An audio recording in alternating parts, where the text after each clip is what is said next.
Këshilli Bashkiak në Durrës miratoi me shumicë votash buxhetin për vitin 2026, i cili përbëhet nga 22 programe të detajuara. Buxheti ka vlerën $68.5 milion dhe ka një rritje prej 6% më shumë se buxheti aktual.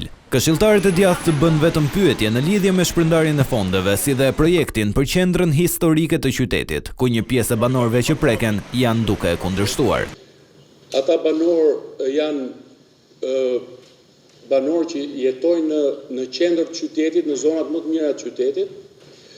Kryetaria e bashkisë na përmendi ligjin, por gjithsesi deri këtu ne kemi arrit me akte administrative dhe nëse do ketë vullnet për me bë akte administrative, t'i trajtojmë ato njerëz me dinjitet. Domethënë t'i rikthehemi edhe një herë nëse është e nevojshme.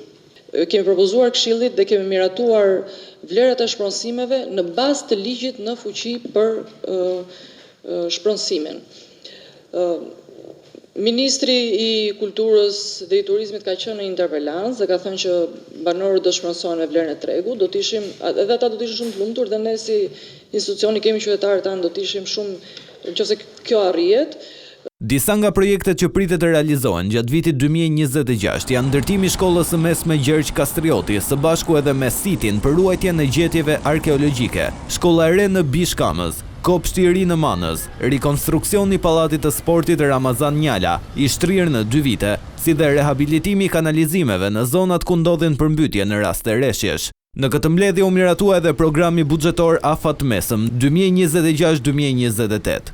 Sistemi taksave dhe tarifave vendore të Durrësit për vitin 2026, si dhe ndihma financiare për disa familje të dëmtuara nga përmbytjet e shkaktuara nga rreshjet intensive të shiut të muajit janar 2025.